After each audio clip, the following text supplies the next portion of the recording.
Hello students. তো আজকে আমরা ইতিহাস যদি আমরা ক্লাস 8-এর যেটা পড়াচ্ছিলাম বিজ্ঞানের, যে আয়নীয় যৌগগুলো আমরা পড়িয়েছি।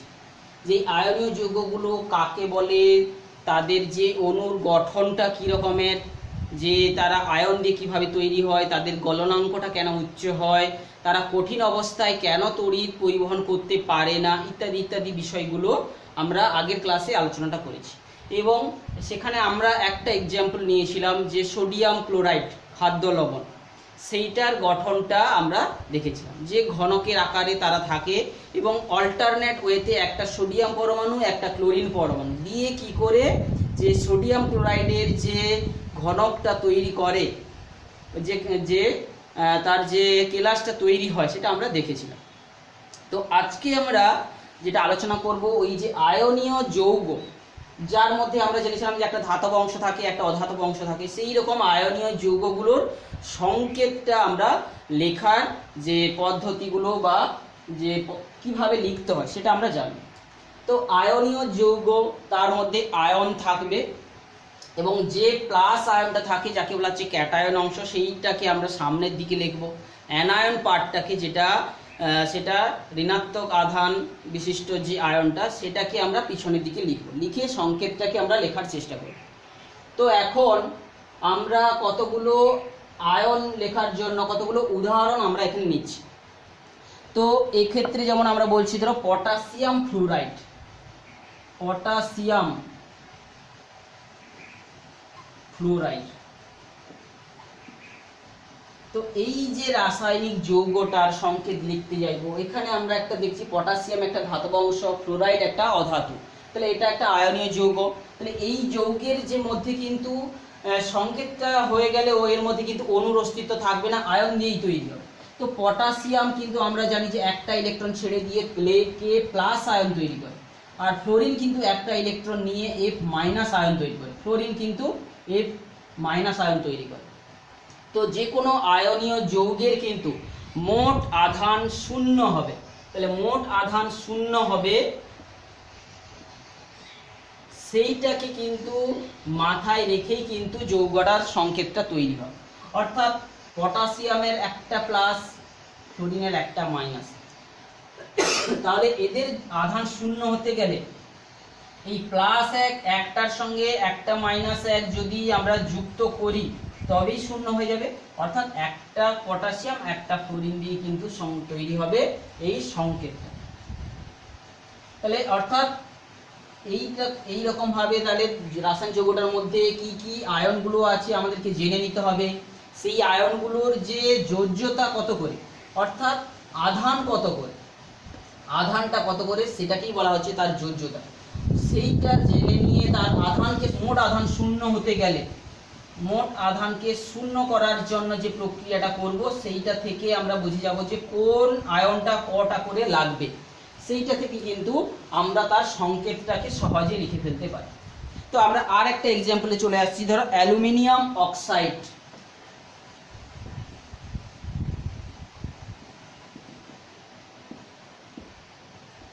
তো এক্ষেত্রে এই অ্যালুমিনিয়াম, এই যে ধাতব পার্টটা রয়েছে এর যে আয়নটা তৈরি হবে Al3+, অর্থাৎ এর তিনটা ইলেকট্রন এ ছেড়ে দিতে পারে, দিয়ে অ্যালুমিনিয়াম 3+ আয়ন তৈরি করে, ক্যাটায়ন। আর অক্সাইড মিন্স অক্সিজেন রয়েছে, তাহলে একটা অক্সিজেন জানি আমরা দুটো করে ইলেকট্রন নিয়ে ও 2- আয়ন উৎপন্ন করে, তাহলে একটা অক্সিজেন আয়ন আর এই অ্যালুমিনিয়াম আয়ন। তাহলে এই এদের দিয়ে যৌগ গঠিত হতে গেলে কখন শূন্য হবে, কখন, যেহেতু অ্যালুমিনিয়ামের তিনটা প্লাস রয়েছে, তাহলে +3 এইরকম আমাদের দুটো, তার সঙ্গে যদি -2 এইরকম আমি তিনটা নিই তবে কিন্তু মোট শূন্য হবে। অর্থাৎ কি হবে, +6 +6, তাহলে কি হবে, তবেই শূন্য হবে। তো আমরা দেখতে পাচ্ছি প্লাস যে আয়নটাকে আমাদের দুটো নিতে হবে আর মাইনাস যে আয়নটাকে আমাদের তিনটা নিতে হবে। অর্থাৎ অ্যালুমিনিয়ামটাকে আমাদের দুটো নিতে হবে আর অক্সিজেনটাকে আমাদের তিনটা নিতে হবে। তো এটাই হবে অ্যালুমিনিয়াম অক্সাইডের যে সংকেত। তো এখানে আমরা বারবার বলছি যে এই আয়নীয় যৌগগুলোর মধ্যে কিন্তু অণুর মধ্যে কিন্তু আয়নের উপস্থিতি রয়েছে, কোনো পরমাণু দিয়ে কিন্তু এরা তৈরি হচ্ছে না। তো ঠিক একইভাবে আমরা চলে এলাম এই যে আয়নীয় যৌগগুলো লিখছিলাম, এখানে আমরা যে ধাতব পাঠটা পেয়েছিলাম তাদের কেবলমাত্র এক ধরনের আয়ন তৈরি হয়েছিল বলে আমরা এই রকম যৌগগুলো লিখেছি। অর্থাৎ এক ধরনের যোজ্যতা বিশিষ্ট ক্যাটায়ন, অর্থাৎ এক ধরনের যোজ্যতা মানে কেবলমাত্র একটা করে যোজ্যতা দেখায় সেই ধরনের ক্যাটায়নগুলো নিয়ে আমরা প্রথমে আয়নীয় যৌগগুলোর সংকেতটা আজকে লিখলাম। এরপরে যেটা আছে যে কিছু কিছু ক্যাটায়ন আছে যাদের কেবলমাত্র এক ধরনের আয়ন নয়, দু ধরনের আয়নও তৈরি হয়। যেমন অর্থাৎ সেরকম কিছু যে ক্যাটায়ন নিয়ে যখন আয়নীয় যৌগ তৈরি হবে তাদের সংকেতটা কি রকমের হবে এবং তাদের নামটা বা কি হবে সেটা আমরা জানি। অর্থাৎ দু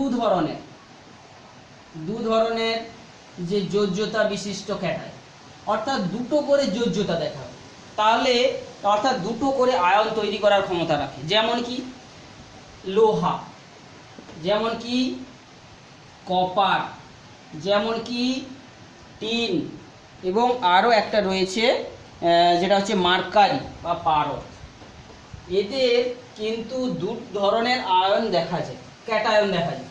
যেমন কি আয়রনের দু ধরনের যে ক্যাটায়ন তৈরি করবে, ফেরাস আয়ন যখন তার যোজ্যতাটা 2 হবে, অর্থাৎ দুটো ইলেকট্রন ছেড়ে যে আয়ন তৈরি করবে সেটাকে বলা হচ্ছে আস যৌগ, আস কথাটা আসবে ফেরাস আয়ন, ফেরাস। আর যখন অধিক আয়নটা থাকবে, যে আয়নের যে আধানটা বেশি থাকবে, তখন তাকে বলা হচ্ছে ফেরিক আয়ন। তাহলে এই রকম ভাবে cuprous ion, cupric ion, Cu একটা প্লাস থাকলে কিউপ্রাস, আর এটা হচ্ছে Cu 2 প্লাস থাকলে cupric, stannous stannic, Sn2 plus Sn4 plus. আর Hg তো Hg 1 প্লাস হয় আর Hg 2 প্লাস হয়। এইরকম যে তাদের যদি দু রকমের করে যোজ্যতা দেখা যায়, তাহলে সে যে প্রকারের যোজ্যতাটা হয় সেইটা তার নামের মধ্যেই চলে আসবে। আস কথাটা থাকলে আমরা কি বলছি, যে বেশি কম যোজ্যতা বিশিষ্ট যে আয়নটা যদি হয় তখন তাকে আস কথাটা বলবো। আর ইক কথাটা কখন বলবো, যদি যে তার যে আয়নের যে আধানটা যদি বেশি থাকে, ঠিক সেরকম কমগুলো যেগুলো সবগুলো কিন্তু আস হবে। আর ইকগুলো আমরা জানি ইকগুলো এইগুলো হবে। তো একমাত্র এদের মধ্যে এই যে Hg2 এই আয়নটা কিন্তু এককভাবে থাকে না, এই যে তার যে আস আয়নটা Hg2 প্লাস, অর্থাৎ দুটো মার্কারির যে পরমাণু জুড়ে থাকে এবং দুটো করে ইলেকট্রন ও ছেড়ে রাখে, অর্থাৎ এটা দ্বিপরমাণুক একক আধান বিশিষ্ট ক্যাটায়ন। এটা একটা দ্বিপরমাণুক ক্যাটায়ন, বোঝা গেছে? এইরকম দুটো পরমাণু নিয়ে কিন্তু আয়ন তৈরি হয়েছে। তাহলে এইভাবে যদি আয়নগুলো থেকে যৌগ তৈরি হয়, তাদের নামের মধ্যে আমরা আস কথাটা আর ইক কথাটা পাবো। যেমন একটা এক্সাম্পল আমরা বলছি, ধরো ফেরাস ক্লোরাইডের সংকেতটা লিখতে বলা হচ্ছে, ফেরাস ক্লোরাইড, ফেরাস ক্লোরাইড। তাহলে ফেরাস, তাহলে আস কথাটা যেহেতু এসেছে আমরা বুঝতে পারছি তাহলে এখানে কি আয়নটা আছে, Fe2+। আর কি, আর ক্লোরাইড আয়ন আমরা জানি Cl মাইনাস ক্লোরাইড আয়ন হয়। তাহলে এই যৌগ আয়নগুলো দিয়ে যৌগ তৈরি করতে গেলে, আধান শূন্য করতে গেলে এইটা একটার সঙ্গে এইগুলো দুটো লাগবে, অর্থাৎ +2 × 1 প্লাস -1 × 2, তবেই এটা শূন্য হবে, অর্থাৎ Fe একটা থাকবে, সংকেতটা কি হবে, FeCl2। তাহলে ফেরাস ক্লোরাইডের সংকেতটা কি হবে, FeCl2। ঠিক সেই রকম ভাবে কিউপ্রাস ক্লোরাইড, মার্কিউরি ক্লোরাইড, বিভিন্ন যে স্ট্যানাস ক্লোরাইড, স্ট্যানিক ক্লোরাইড, এটা হচ্ছে স্ট্যানাস,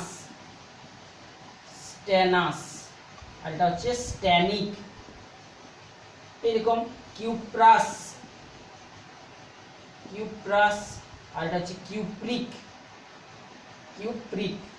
এরকম বইতে রয়েছে, তোমরা এগুলো সবগুলো নিশ্চয়ই করতে পারবে। তাহলে আমরা আজকে পড়লাম যে আয়নীয় যৌগগুলোর সংকেত তৈরি করার নিয়মটা পড়ছি। তার মধ্যে আমরা এক ধরনের যোজ্যতা বিশিষ্ট আয়নীয় যৌগগুলোর সংকেত আগে পড়েছি। এখন পড়লাম যে দু ধরনের যোজ্যতা যদি থেকে থাকে, সেই যে একই ধরনের মৌলের দু ধরনের যোজ্যতা থেকে থাকলে কম যোজ্যতা বিশিষ্ট মৌলগুলোতে আস কথাটা, বেশি যোজ্যতা সেখানে ই কথাটা আসে। তো এই রকমের ভাবে আমরা দু রকমের যোজ্যতা বিশিষ্ট যে পরমাণুর কথা জানলাম। এখন কিছু কিছু যে তিনটা করেও একটা পরমাণু না থেকে তিনটি পরমাণু, তিন বা ততোধিক বা দুই বা ততোধিক পরমাণু ভিন্ন, দুই বা ততোধিক ভিন্ন পরমাণু একজোটবদ্ধ হয়ে থেকে যদি আয়ন তৈরি করে তাকে আমরা বলছি মূলক। তাহলে দুই বা ততোধিক ভিন্ন পরমাণু একজোট হয়ে থেকে যদি আয়ন হিসাবে কাজ করে সেটাকে বলা হবে মূলক। তো এই মূলকগুলো আবার দু প্রকারের হয়, একটা হচ্ছে ক্যাটায়ন প্রকারের, আরেক বলা হচ্ছে অ্যানায়ন প্রকারের।